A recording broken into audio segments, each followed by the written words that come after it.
Salut Banakungu. Après la mort de Willy Ngoma, voici Corneille Nangaa en mode de réaction. Donc Corneille Nangaa réagit. Suivez. Nous sommes réunis ici non par choix, mais par la cruauté de l'histoire. Nous sommes réunis autour des morts trop nombreuses, des vies fauchées trop tôt, des destins brutalement interrompus. Une fois de plus, M. Tshisekedi et son régime tribal a tué. Il a tué sans voir. Il a tué sans entendre les cris. Il a tué sans distinguer l'ennemi de l'innocent. Par des bombardements aveugles et indiscriminés, il a semé la mort là où il n'y avait que des civils, des femmes portant la vie, des enfants portant l'avenir, des vieillards portant la mémoire,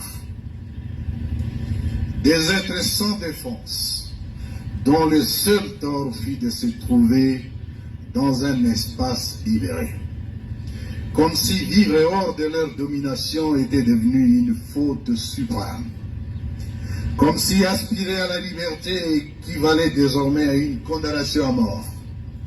Ces bombes n'ont pas seulement détruit des maisons, elles ont détruit des rêves. Elles ont anéanti des projets de vie, des rires d'enfants, des espoirs de mères. Elles ont anéanti des projets de vie. Le régime tribal et illégitime de Kinshasa a arraché à la vie les rêves de toutes ces victimes, emportées par une folie meurtrière qui ne respecte ni l'âge, ni le sexe, ni l'innocence. Aujourd'hui, ce n'est pas seulement Massissi, ce n'est pas seulement un village qui pleure, ce n'est pas seulement une communauté qui saigne. Aujourd'hui est un grand jour de deuil pour toute notre nation meurtrie. À travers ces martyrs que nous pleurons, nous nous souvenons de toutes les victimes civiles tombées ça et là, sous les bombardements, les massacres et les tueries orchestrées au fil des années. L'allocution de l'administrateur du territoire était poignante là-dessus. Pendant que nous rendons hommage aujourd'hui aux compatriotes massacrés par le régime tyrannique de Kinshasa, d'autres compatriotes sont victimes de massacres et exactions répétées dans les zones sous occupation du régime de Kinshasa et non encore libérées, notamment par les groupes EDF, Codeco ainsi que les mercenaires étrangers et les milices à Beni, à Lubero et surtout en Ituri, par les milices Mobondo, au Maindo, au Kwang, Kwilu et à Maluku, les Kuluna à Kinshasa et les forces du progrès de l'UDPS. Elles sont nombreuses, trop nombreuses. Et chacune d'elles mérite que son nom résonne dans notre mémoire collective.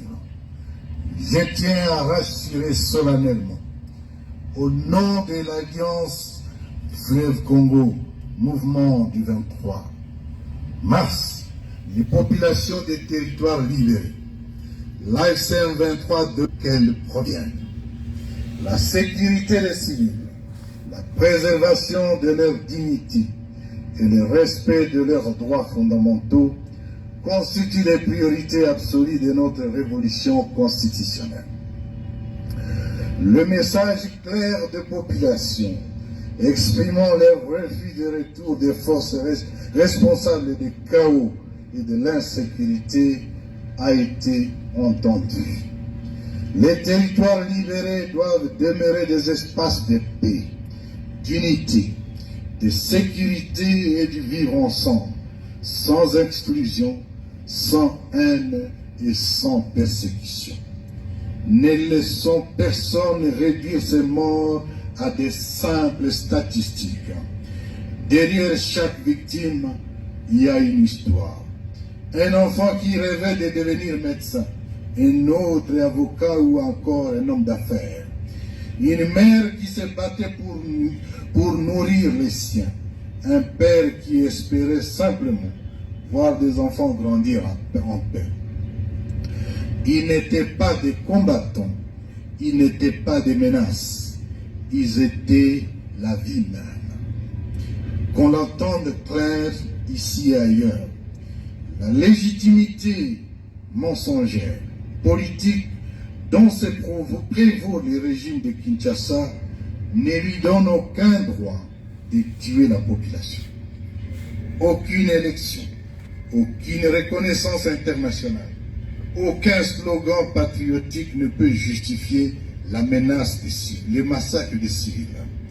Un pouvoir qui bombarde son peuple perd toute légitimité morale.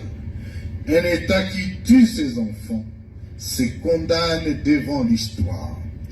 En cet instant de profonde affliction, l'AFC M23 exprime sa compassion la plus sincère et la plus profonde aux familles endeuillées. Nous savons que les mots sont faibles face à la perte d'un être cher.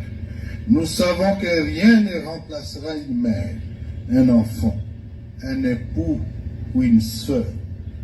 Mais nous voulons que vous sachiez ceci, votre douleur est la nôtre. Nous pleurons avec vous, nous portons ce deuil avec vous et nous refusons que votre souffrance soit ignorée ou banalisée. Aux veuves inconsolables, aux orphelins meurtris, aux familles brisées, nous disons, vous n'êtes pas seuls.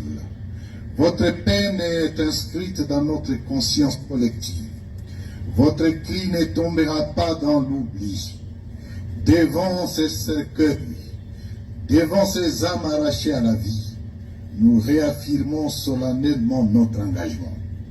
L'AFC M23 demeure engagé à protéger la population, à préserver sa dignité, à défendre son droit fondamental à la vie et à la sécurité. Nous resterons aux côtés du peuple dans l'épreuve, non par calcul politique, mais par devoir moral et humain. La dignité humaine n'est pas négociable.